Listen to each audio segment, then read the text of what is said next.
Welcome to the Dr. Lori Mars podcast, where she interviews experts in health and science, sharing their expertise so you can live your healthiest life. This episode of the podcast is proudly sponsored by Fit Vegan Coaching, the world's leading whole food, plant-based body recomposition program for Gen X and baby boomers. Founded by Maxime, whose personal journey began after losing his ex-fiancée to breast cancer, Fit Vegan Coaching is on a mission to disease-proof the world through the transformative power of plant-based eating and fitness. This program is the Rolls-Royce of plant-based coaching, offering all-inclusive services, personalized plans, world-class accountability, lifelong support, and more. Say goodbye to the yo-yo dieting and embrace a lasting transformation that will rev up your metabolism even post-transformation. Ready to take charge of your health and vitality?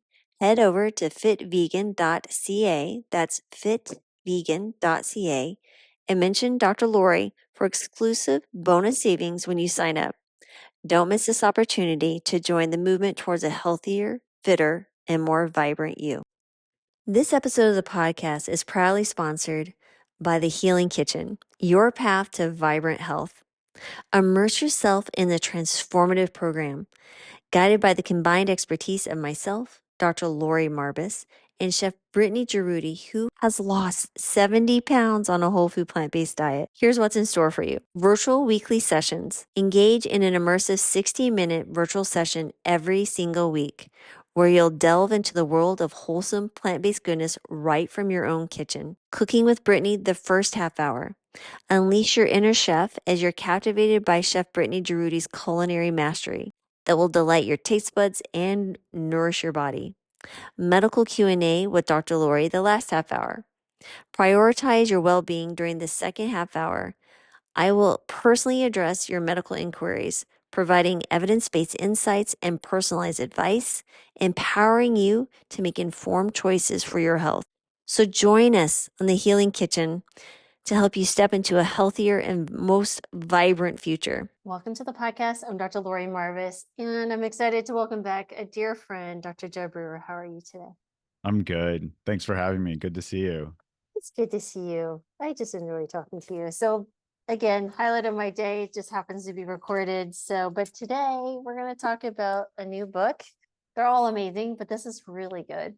The Hunger Habit, Why We Eat When We're Not Hungry and How to Stop. Oh, what a subject to tackle. It's not just another diet book, guys. It's a book that really speaks to me. And you know what was interesting? I'm looking, if you really just look at I love the cover because it's the fork, but it also speaks to, it says addictive eating, mindless eating, out of control, food jail. I was like, wow, this is some subliminal things going here. So it kind of begs the first question. Well, those were all the subtitles that didn't make it into the subtitle because it would have been a subtitle that was like 300 words long, right? Because I wanted to get all that in there, but we couldn't. So we put it in the wallpaper. Oh my gosh, that is fantastic. So you have multiple subtitles that people can read. Yeah. It reminds me of those little puzzles you'll see like on Facebook, like the first 3 words are going to dictate your year or something like that. You're like, I wonder which of my what are the first 3 words I'm going to see? But yeah, it kind of gets to the question though, right? My first question, like what we spoke about before we started, was how did we even end up in this mess that we need to have amazing books like this written? Please share. Yeah, I'd be happy to. And to me as a scientist, it's really interesting because, fundamentally, we've got this exquisitely evolved or designed, brain and body that really helps us do all sorts of amazing things. And at the most basic level, it's about survival. We have to remember where food is. We have to remember where danger is so that we can get the former and not become the latter, you know? And so these mechanisms have been, they've been around forever, evolutionarily conserved all the way back to the sea slug. Eric Kandel got the Nobel Prize in 2000 showing that this is how sea slugs learn. And so what's really interesting, I mean, that's pretty cool itself. It's like we have these mechanisms that help us remember where food is. That's so cool. We have mechanisms that help us remember where danger is. That's so cool. And then our brains got a little bit of, the wiring mismatched a little bit. And the way that works is that, it's like we learn to eat when we're hungry. If, that's our survival mechanism piece. And then along comes a birthday party when we're a kid. you know, and our parents aren't like, well, let's hold off on lunch so that you're really hungry when you go to the birthday party so you can fill up on cake and ice cream. That's a great idea, right? Our parents are just hoping that we don't eat too much. And of course, that never happens because we're like, hey, we're kids, ice cream and cake. And so our brains start to say, hey, you know, food isn't just about survival. It's about fun. It's about parties. It's about celebrations.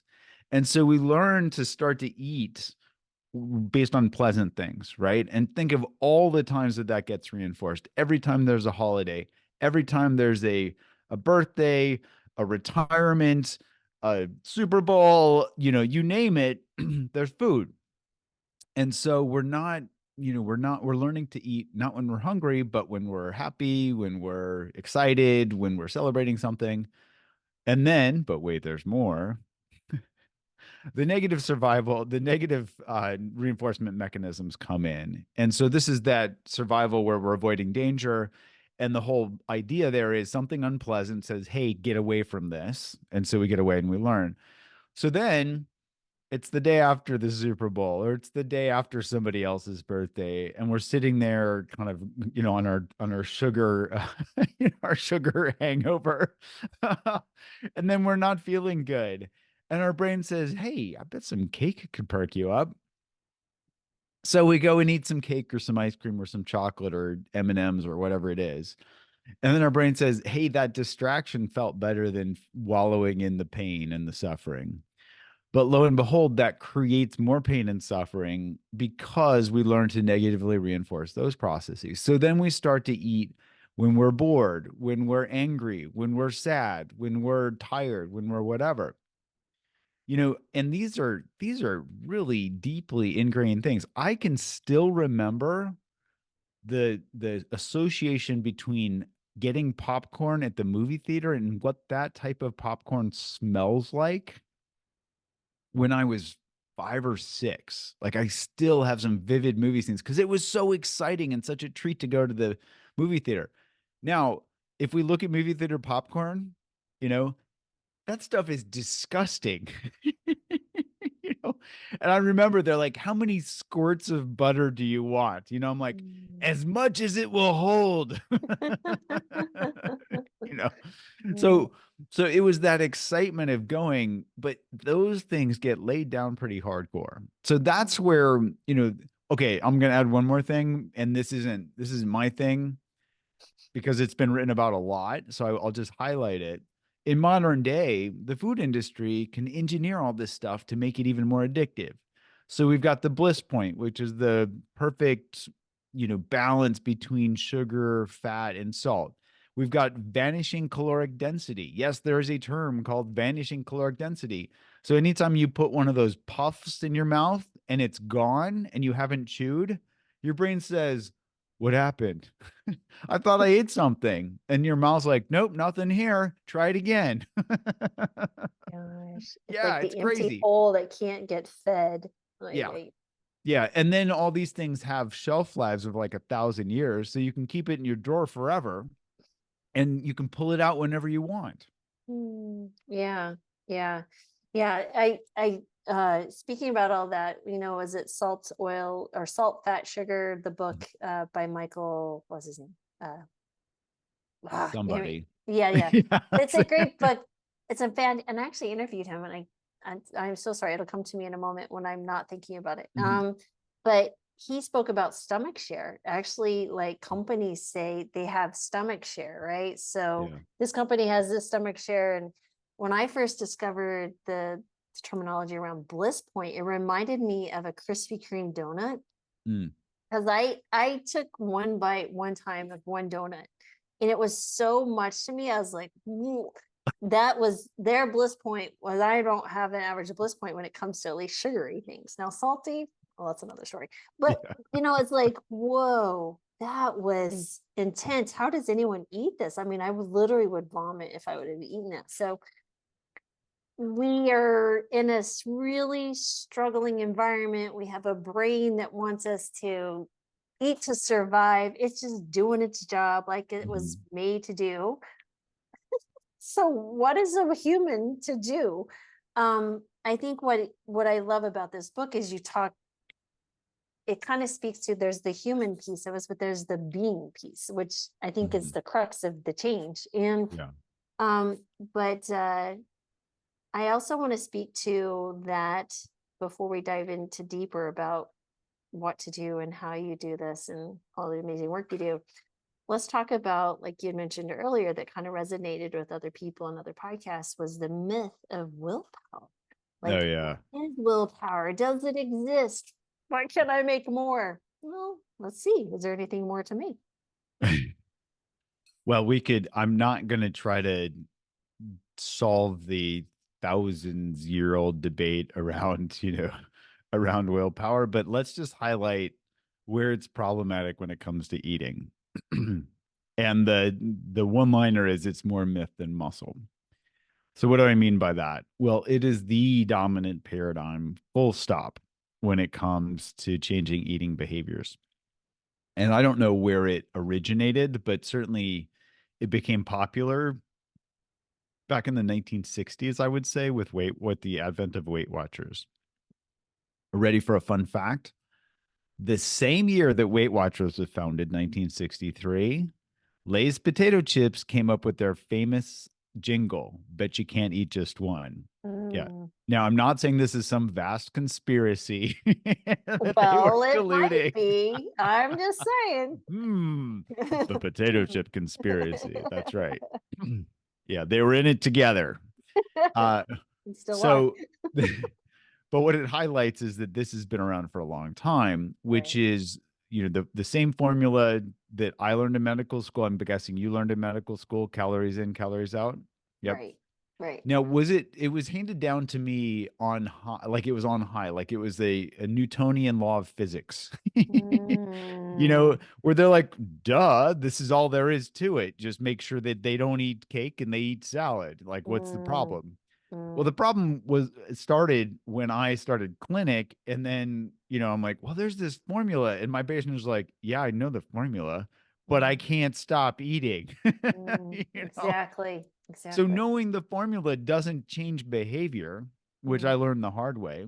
mm, And so there's this, and we could go on and on, but that's the basic idea. Anybody that's tried to forcibly change their eating habits knows what I'm talking about. More myth than muscle. So we can ask, well, what's wrong? Don't I need more willpower? This is a perfect marketing ploy for companies where they can say, yeah, my new fad diet works. You just need more willpower. And if you can't follow the diet, maybe you should sign up for another year. you know? mm, So, so it's a great business model for recurring revenue, right. but not so great for our patients because we Right. want them to get better. So what's wrong? Well, willpower's not working. Okay, I'm going to take off my physician hat and put on my neuroscience hat. And when I look at the literature and I look at, my lab's been studying habit change for 2 decades. When you look at the formulas for habit change, they do not include willpower as a variable. I'm going to repeat that in case somebody missed that. Yes, willpower is not in the equation of behavior change. And this stuff has been studied almost. I mean, the field of neuroscience didn't actually get coined until after Weight Watchers was founded. So neuroscience is actually younger than Weight Watchers. But neuroscience, the field of neuroscience came about, say, in the let's say 80s is around then. I don't remember exactly when, it was coined. But the idea there were these two researchers back in the 70s, Rescorla and Wagner, and they came up with this reinforcement learning model that is still used today.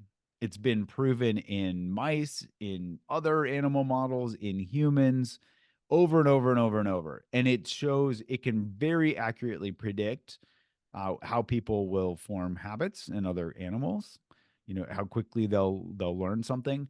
And it also helps to predict when a behavior changes, like when you Mm. can unlearn a behavior. So that's kind of helpful for habits, right? Doesn't include willpower. So what does it include? It's actually a pretty simple formula. And there's an error term that determines whether the reward value changes. So the way it works is that our brains set up these reward hierarchies so that we can make decisions efficiently and quickly. So we don't have to relearn everything every day, right? So, for example, I think I write about this one in the book, but it's broccoli and chocolate, let's say. And so our brains, remember, they're set up for survival. So they're going to be dialed into calories. And so if we eat some broccoli, then we eat some chocolate, our brain's going to say, hey, the chocolate has a higher caloric density. Let's go for that. Actually, let's pack it in so that we can lay down some calories as fat and so we can save those for when the famine's coming because we're sure, there's a famine coming. That's the way our bodies are designed. Now, in for most of us in modern day, with food delivery and refrigerators, the famine's probably not going to come. But our brains are still set up that way. So we've got this reward hierarchy, and that means that we're going to always pick given a choice, we're going to pick the thing that's more rewarding, chocolate over broccoli. Okay. So let's go with the chocolate analogy. Let's say that a new chocolatier, if I'm pronouncing that right, opens up in my neighborhood. Okay. This mechanism's set up to help me learn. So I'm gonna go in there. I'm gonna try one of their, chocolate truffles. I like there's one of my favorites is mango habanero. Sweet and hot. Yeah, exactly. So I'm gonna and they're like, oh, we have mango habanero truffles. I'll try one of those. So if I eat it, and it's like the most delectable, head exploding from deliciousness, chocolate habanero truffle, I get my head explodes because all this dopamine just fired in my brain that said, hey, remember this bakery? They've dialed it in, right? So I've learned something. Okay. And that's called a positive prediction error because it's better than expected. It's better than I was hoping, or maybe not hoping, but than my brain expected. On the other hand, if I eat it and it tastes like cardboard, my brain's like, ugh, these guys, they need to work on their recipe a little bit. I Mm. get what's called a negative prediction error. And I also get a dopamine spritz that helps me learn. Don't go back here. So the reason I use that example is that's how our brains are learning all the time. And that requires one thing, which is awareness. You have to pay attention when you're eating the chocolate, the habanero mango truffle or whatever. And if you don't pay attention, your brain's just going to assume that it's the same as the last time and just go on with its day. And that's what a habit is, right? A habit is automatic behavior. So, for example, my lab studied this. We were very interested. How quickly can you get that reward value to change? Because when it changes, when it goes below zero, people's behavior change. But their behavior changes because their brain says, "Ooh, this is not rewarding. I'm going to stop doing it." Notice how willpower is not anywhere near that equation. Okay. So we did a study with this app called Eat Right Now, and we can embed awareness exercises to have people pay attention as they overeat, for example. Because a lot of people, whether it's the clean plate club or just habitual overeating, that's what they do. And it's a habit. Okay. So we have people pay attention and we just have them ask, like, how content do I feel afterwards? So we can actually measure the change in reward value. This blew my mind, the results of this study, because we found it only takes 10 to 15 times of somebody overeating for that reward value to drop below zero. Mm. So anybody, listening to us right now can remember back to the last time they really overate, whether it was a holiday meal or a Super Bowl party or whatever. And if they can remember what their stomach feels or felt like, and they can feel it in the present moment, they still have that reward value that they can learn from. I've never had a patient come back to me and say, yeah, doc, overeating feels really good. They're like, it feels terrible. I get this gut bomb and I can't sleep at night. And, I just feel nauseated and I feel guilty. All the emotions come up, especially if they're struggling because they have health issues because of their weight. And so they quickly learn that overeating doesn't do it for them. It's not rewarding. That's where they're leveraging this very strong, very old evolutionarily conserved process to help them survive. Because their body's saying, I don't need food. Why are you shoving it in here? And the same goes for unhealthy food. I use my own example of being addicted to gummy worms in the book. I won't go into all the details, but the same thing is true. Like I started paying attention. I was like, gummy worms, these taste kind of like petroleum. Ugh. Mm, And then I substituted, I was like, well, what else is there? And this is actually the next step, which is finding, what I call the bigger, better offer. It's like, give our brains something better. And it might be as simple as not overeating, right? That's better than overeating, right? So it's not like we have to radically change our lives. It's just that we have to pay attention and our body is going to tell us everything that we need to know. The way I'd summarize all of this is that our feeling body is much wiser and stronger than our thinking brain mm. That because it'll makes tell a us everything as long yeah. as we pay attention. Yeah, no, I think that's fabulous. Well, I think my question, what I'm assuming is brewing in everyone's mind is, what do you mean by paying attention? What does Mhm. awareness mean? Because people are like, oh, obviously I'm aware I don't feel well after I eat, but it hasn't changed all these years, and hence why I'm Mhm. overweight, hence why I'm sick. What do you mean aware? Take that one. And Yeah, that is the question they're asking, I'm sure. that is a great question, and it's the most important one too. So this goes back. So often people are saying, "Yeah, of course I don't feel good when I overeat." This I see the same thing with my patients who are like, when I say, "Oh, what's it like when you smoke a cigarette?" They've been smoking 20 years and they can't tell me because it's so habitual.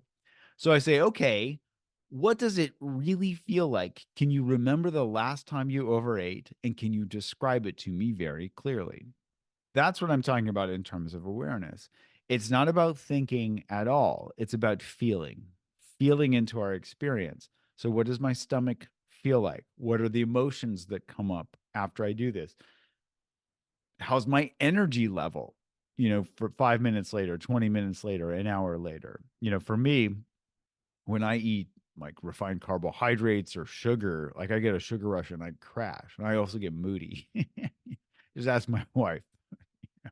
So, So all of those things, I can feel those and pretty clearly when I pay attention. So it's not about analyzing something. It's not about judging whether we should have eaten this or that or this much or that much.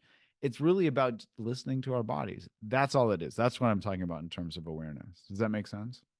No, yeah, it makes complete, well, it's just, I think awareness goes into even beyond eating, right? It's just we walk through life in a mindless state, and Hmm. so we think we're thinking, but we're really not. We're Hmm. jumping into the future. We're holding on to the past. And I think it was in your book you were mentioning a study of 50% of the time we're not even in the present moment. Yeah. Um, so which was like mind blowing in and of itself. But if that alone, just being aware that we're not aware, is the beginning. Hmm. So if we can step into, okay, I hear you. You're telling me, Dr. Judd, that I need to be aware. How do I even start that process when I'm dealing with habits that this neuronal track has been spinning around mindlessly for decades? How does that even begin? You're saying it's 10 times. Okay, what does that look like on a practical level? Yeah.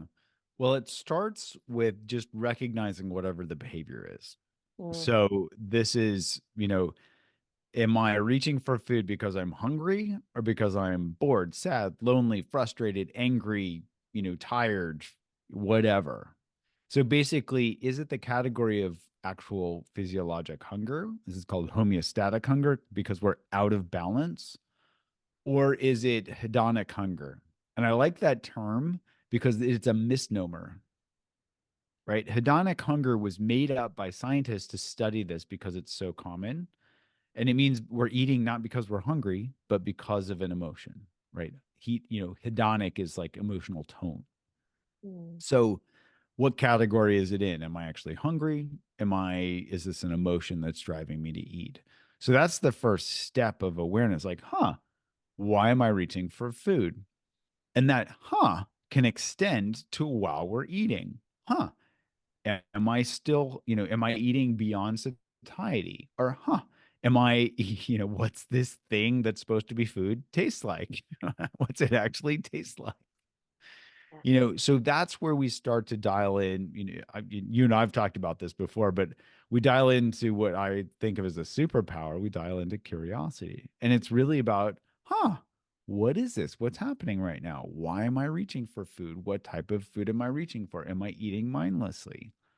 And Mm. that curiosity is something that is, no matter how long we've had an old habit, it's something that we can start revving up immediately because it's something that we all have and it actually feels pretty good when we're curious. Right. And it's not a curiosity coming from the stance of you're going to place judgment or shame or whatever. This is going back to childhood curiosity when Yeah. everything was new and adventurous and exciting, kind of in that touching to that frame. So, how does someone you lay out a 21-day plan, which is Hmm. fantastic because you break it down and explain it. But how does someone begin to understand like the habit loop when I first read about Charles Duhigg's book blew my mind. I was like, this makes sense. Like I was always Hmm. searching. Here it is. But then there's even more. And then I met you and all these other things. So how does someone they see this, you have them map their habits, they become aware of these habits. They're in the heat of an emotion, a craving, a thought pattern. Can we talk about the separate component of that, right? That they're not their cravings, they're not their emotions, Hmm. they're not their thoughts. That's the mindfulness piece. What is that interaction inside here? What is going on that Hmm. allows someone the present, the mindful presence to be available to even be aware, bring up curiosity in the heat of something that is usually very strong, or like you described previously, like a hot potato, or they literally turn off their head like it's after work, I'm stressed, I'm tired, I'm going to go turn on the TV, I eat. And Yeah. they're like, not even, they're below thought. They're not even thinking. Like, how do we even start that? Like, what's that prompt to start that behavior and mindfulness? Yeah. Well, I would say it starts with kind of understanding what that process is. And so this tends to go back to negative reinforcement, where we've learned, something unpleasant happens and we want to make it go away as quickly as possible. And I just want to remind folks of that because if we can't notice how quickly we scratch that itch, it's going to be really hard to do anything. And I would say, as a society, we've done a very poor job of learning the stress tolerance. We've kind of learned, you know, distress intolerance, which is like all the different ways that we've been given or sold to avoid unpleasant things, whether it's painkillers or food or our, as Cornell West calls our phones, our weapons of mass distraction. There are lots of ways that we can numb out. And if we get trained to numb out as quickly as possible, we're always going to be stuck in that autopilot train. So, this is where it takes a little bit of knowledge.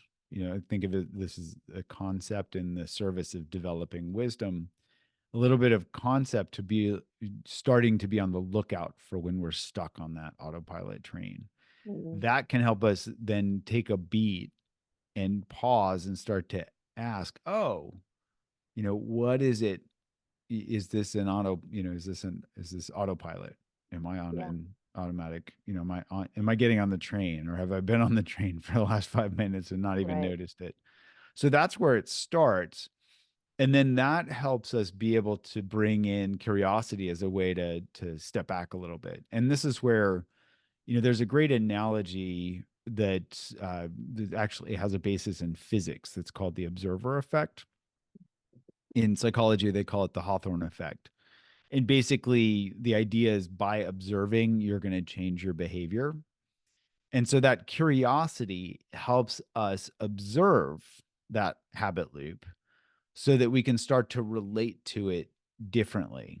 And the way that that works is if we're identified with a like, oh, this is unpleasant, and we're so caught up in that and it automatically takes us for a ride, we have no chance of changing. But if we notice it and we're like, oh, there's a thought, there's an emotion, there's a body sensation, that curiosity helps us, de-identify. It gives us a little bit of space so we can observe what's happening. And by observing, we're already changing our relationship to it and therefore the result. So we're less likely to be taken for a ride by that craving or that urge or that itch. Does that make sense? Yes. And I think the important word that I heard you speak is space. It's like, Mm-hmm. how do we interject space? Because I always tell patients, like, we have to disrupt the habit loop by giving you space and time to Mm-hmm. allow mindfulness to, or awareness to be curious and all the things that follow. Which brings me back to BJ Fogg's behavior model, where you have a prompt, motivation, and ability. That's where the behavior. So I see awareness, I see curiosity, you can think of this as a behavior.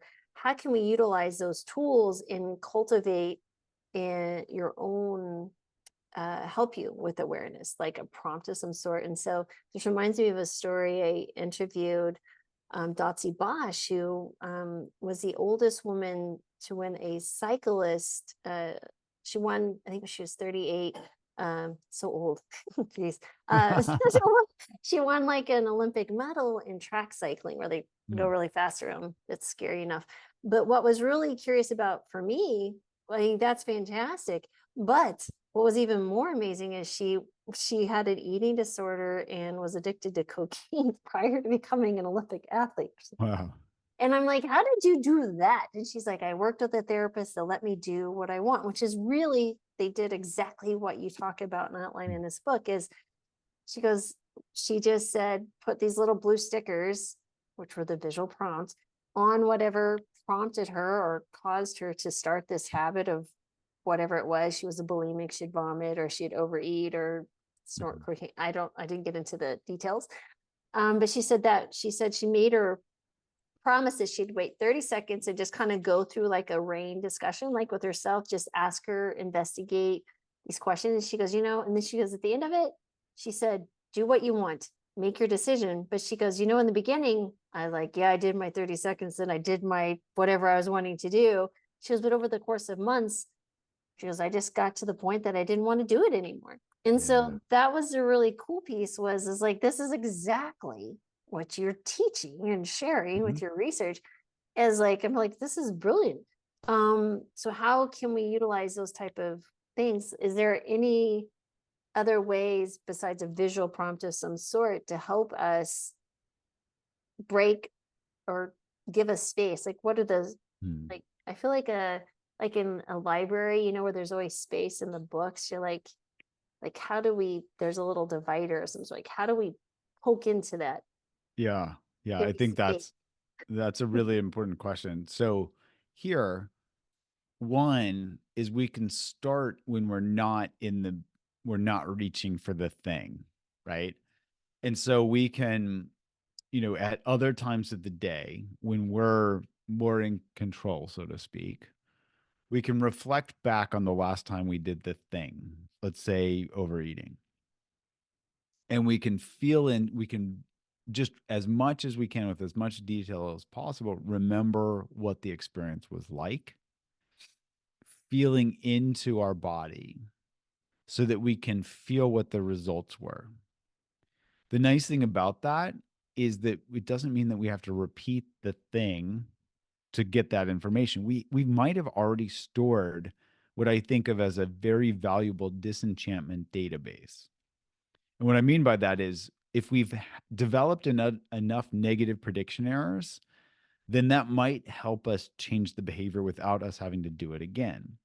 If we haven't paid attention, then we have to actually develop that disenchantment database. So we just have to go through it and pay attention as much as we can, or during or after, so that we develop that disenchantment database. So we can do this actively at some other time of the day when we're, feeling, we're not triggered or whatever. And we can really just feel into it. What did I get from that last time? Simple question. What did I get from that? And if we can feel into the we can carry that forward to when we're about to reach for the thing. And this is where the blue sticker idea comes in. And we can recall, what did I get from this last time? So it sounds like those 30-second pauses. I have no idea what her experience was, but I could see that working for somebody to be able to recall, well, what did I get from this last time? Because what our brains do, they're great prediction machines, and they're going to predict the future based on past behavior. So it gives us an opportunity to imagine, what am I going to get if I eat this much or like this or this amount or whatever? And then we can feel into that based on our past experience. And we can go, oh, that's not going to do it for me. And it makes it much easier to step away.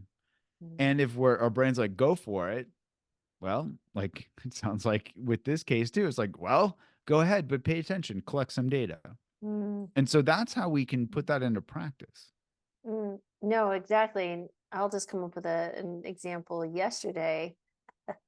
Um, it's this darn little girl.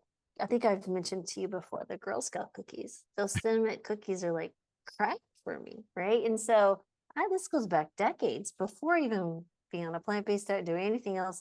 Um, but you know what's interesting? So they're out right now. It's the crack season for me. They're Yeah, out the in Girl front of the Scout. grocery store. Yeah, I'm trying to get to my produce section, and they're right there. And you know what's funny is I'm walking through and I'm having these memories and I'm thinking about my disenchantment bank. And I was like, I have no desire urge anymore. And this is new. Like even I think even last year I was like I'm gonna, well, I keep doing my thing. But now I was like, did not feel well, don't like it. And so now it's like, oh, it's kind of sad that it's over. It's not fun to poke fun at myself anymore about that. I'll have to find something else. But that is literally what happened. And I'm curious if of another situation, and I think I shared this story with you too before, but a patient of mine years ago, before I even understood habits and everything, was smoking. I'm a primary care physician. I'm always encouraging people to stop smoking. This guy had been smoking 2 packs plus a year. He's an old guy, lived in Western Colorado. He's going to do what he's going to do.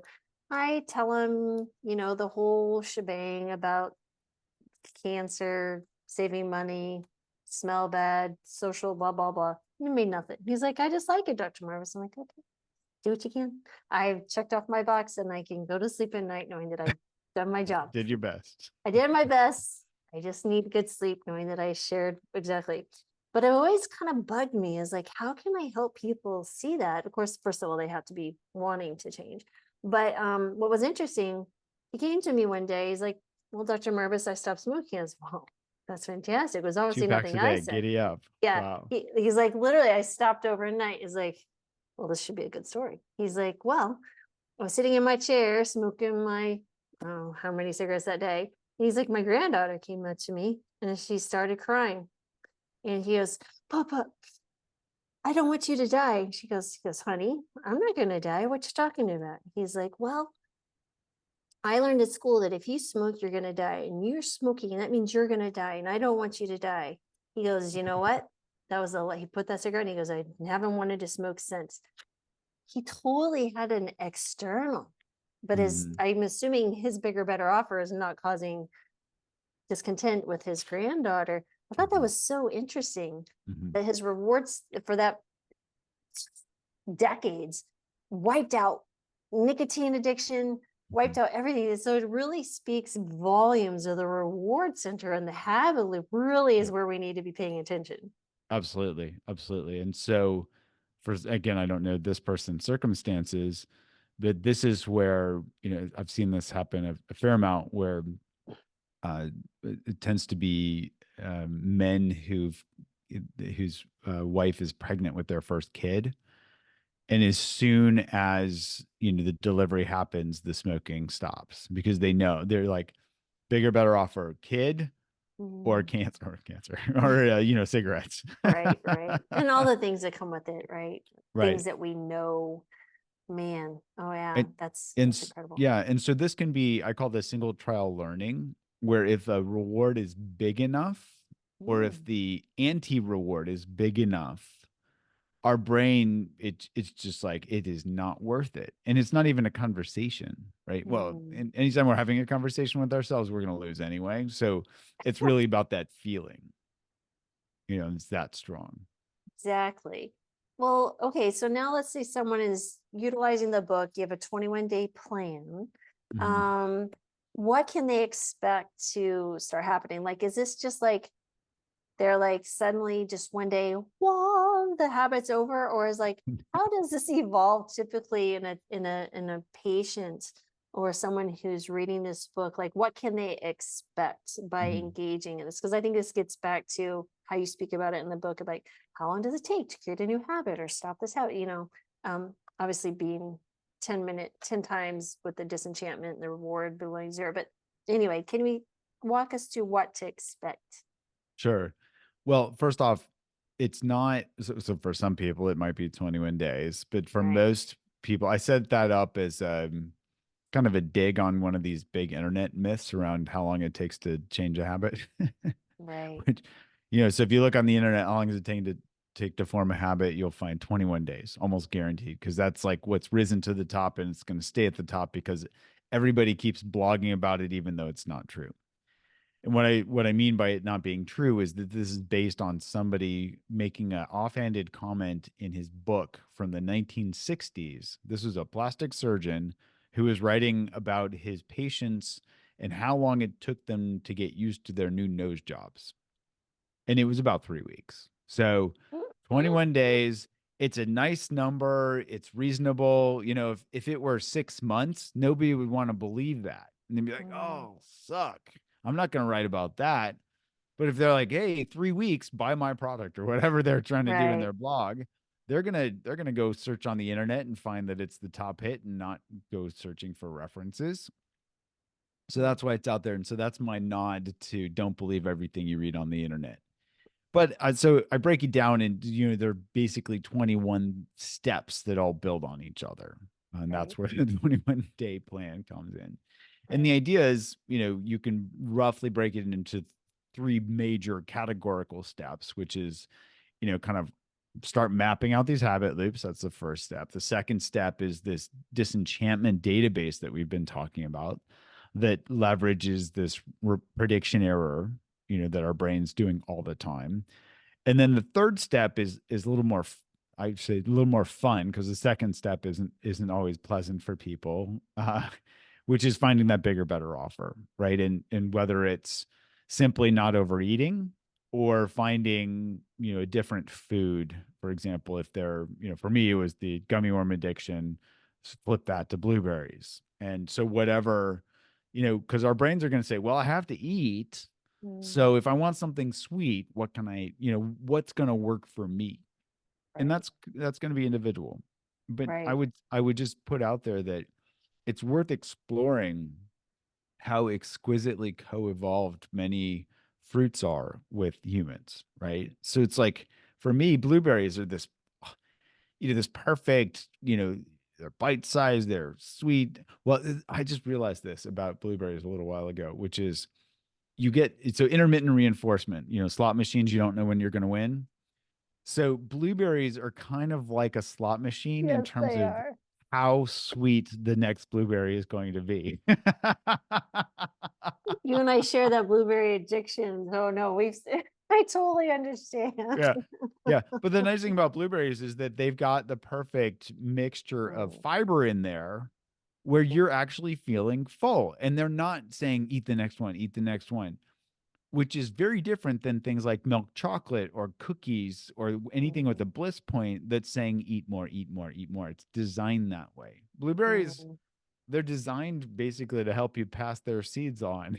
I don't know, dude. I have a pretty high bliss point for blueberries, especially the Blueberry. jumbo blueberries that are out right now. Oh, Those yeah. packages are gone pretty quick, and I'm pretty sure I'm eating beyond satiety. Well, it's worth So, paying attention. but it's okay. It's okay. I Oh, was wow. gonna say, so imagine that versus like gummy worms. Ooh, How would you yes, feel the next day, with your quote unquote overindulgence of blueberries versus gummy worms right. or Exactly. No, Krispy Kremes? no, it's the chocolate mint cookies. Now it would be interesting to go have a cookie and see if I could stop myself. Now that would be Mhm. an interesting test, but I don't need to do it. But anyway, it would be an N of one test. Anyway, I want to loop back to within the 21-day uh, journey. I Mhm. think there was some question here that I had that was really interesting is the craving tool. Mhm. Can we speak to what that is? And I know you have two parts to it. Kind of just because one, people are going to, obviously, they're going to read the contents and everything. Can we speak to that a little bit? Because I think Yeah. that's really interesting. Yeah, this actually came from, I remember getting on a flight to go across the country. And, as you're settling in, they, sometimes they'll offer you a snack, right? Depending on the airline. Maybe not these days, but on this flight, they did. And they offered me some type of packaged cracker that was one of those like electric orange crackers and then had something that's supposed to look like cheese in the middle. Yeah, your Oh. facial expression says it all. And so I remember distinctly just imagining eating it, because I was Mm, trying to decide whether I wanted it or not. And my stomach went, ugh. And so I said, no, mm. thanks. And, didn't take it. And I was like, oh, this is what we're studying. This is what it's all about. And so I just basically put that down in stepwise format where the first step is like if I don't know what those crackers are going to be like, I have to eat them and pay attention. So the first part of it is to basically have people pay attention as they eat something, whether it's a type of food or an amount of food. And then the second part of the craving tool, as they build up that database, right? So it could be, those electric orange crackers that are like, or it could be blueberries where it's like, yum, but we have to pay attention for both of those. So we build up either the disenchantment or the enchantment database. And the second part of the craving tool is that the next time we crave that, we imagine eating it. And that imagination comes from the past experience, right? Because our brain is predicting that behavior based on what we've done in the past. And so with that, if we've developed enough of a disenchantment database, we're going to get that, like I did on the airplane. And it helps us be able to, make decisions relatively quickly and without willpower, right? It's really about how rewarding was this? And, Mm. if we go ahead and eat it, we're going to collect more disenchantment data. So we win no matter what, even if we eat it. Right. Yeah. So for me, it's reading ingredient labels. Like if something looks appealing, so to speak, Mhm. just turning it over and reading the ingredients that came from some chemistry. I feel like I can't even pronounce these. I was a biology major. I have no clue what these are. All right. And it just really makes it much easier to set aside the ultra processed foods. So Mhm. um no, that's fantastic. So eating cheese on. That's funny. So there are some other things here too that I really wanted to highlight was really you talk about your body's wisdom, connecting with your body, mindfully eating. So this really gets to understanding that our minds and our bodies are one unit. This really beautiful system that we have. Can we talk a little bit about that? Like understanding this innate wisdom that we have if we just allow it to shine through. I'd be happy to. So many of us, and this isn't a modern day phenomenon. I quote a James Joyce short story at the beginning of one of the chapters about getting reconnected with our bodies, where there's a short story called "A Painful Case," and there was a gentleman by the name of Mr. Duffy, and the line is, "Mr. Duffy lived a short distance from his body," and he wrote this in 1914, if I remember correctly. So over 100 years ago, here's somebody writing about this human experience that we certainly have now. And I would say maybe is even accentuated with the advent of all of our weapons of mass distraction. So we're walking around this disembodied head and distancing ourselves from our bodies. So it's really important to be able to reconnect with our bodies so we can listen to the wisdom of our bodies. If we don't connect with our bodies, we can't tell if we're hungry, we can't tell if we're full, we can't tell what the results are when we eat the gummy worms versus the blueberries. It's an essential component for getting the information that we need to update reward values. Does that make sense? Yeah. So I guess my question is, how do we differentiate an emotion, a craving versus what our bodies actually need? Like, how do Mm-hmm. we turn the dial, so to speak, so we can tune in and get Mm-hmm. rid of the static that comes with all the distraction and the sounds and the emotions and the thoughts and things that carry us away? Like, how do we help get into that tuning in piece? I have people ask a simple question, which is, what do I need? What do I need right now? And that question helps to open up the space. And it's not like they're going to know every time immediately, right? Sometimes it just takes a while to learn into this question as we lean back into our bodies. But the idea is, can we meet our needs as compared to feeding our wants? So typically we'll just, you have that scratch and you itch it. I'm sorry, you have that itch and you scratch it. Same old, same old. Yeah. So we have this itch and we scratch it. And that's that something unpleasant happens. We make it go away by eating or whatever. And so we can start asking, is eating, for example, actually meeting a need? So that itch could be hunger, physiologic or homeostatic hunger, or it could be hedonic hunger, or it could just be a habit. Mm, So here, when we stop and ask the question, I think it goes back to that pause that you were talking about earlier. hmm It helps us feel into our bodies so that we can check in and check all the systems and see, oh, am I actually hungry or not, or am I reaching for food for a different reason? mm, So simple question can take a little while for people to really master it as they reconnect with their bodies and their minds. But this is something that we all have the capacity to do, is to basically listen to ourselves. And this mm, isn't I think I should eat or not eat because of some formula or an app or because I ate at a certain time or I ate a certain amount of food. I shouldn't be hungry right now. How many times do people say this? All the time. I shouldn't be hungry hmm right now. Whatever.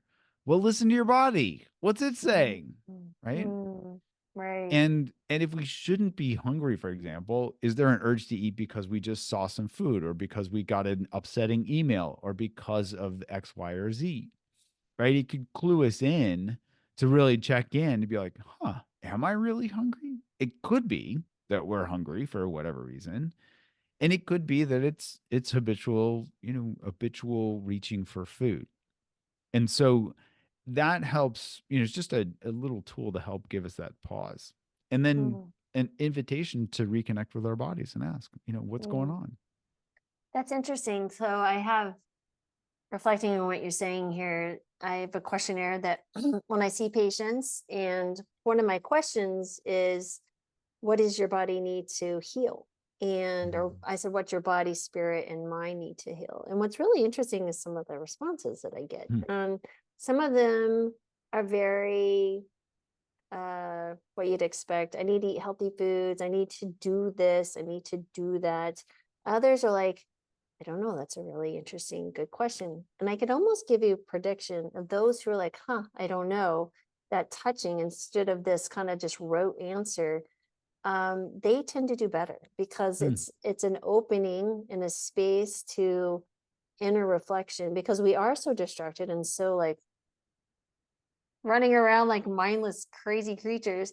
Um, that I don't even think people even begin to understand how to start the journey of inner introspection and touching, like, wait, I have a body that I can touch. What? It's Yeah. such an, Yeah. like, what? It's kind of scary. I think people sometimes they're a little bit frightened to go down that path, which is an interesting question when, we think about it. And you do speak to this a little bit. There's a note about trauma, Mhm. because sometimes this does come out of a trauma situation. I had a patient who would hide and eat food or hide food in her drawers because she goes, Dr. Marvis, this is the only thing in my life that I could control as a child. Yeah. And that Yeah. still is occurring now. And you spoken about a little bit too about like sexual trauma and women gaining weight, to prevent any advances because they felt that's the one thing they could control. And it just puts another barrier. Could we speak a little bit about that, like when we do begin to look inward and maybe we do start seeing things and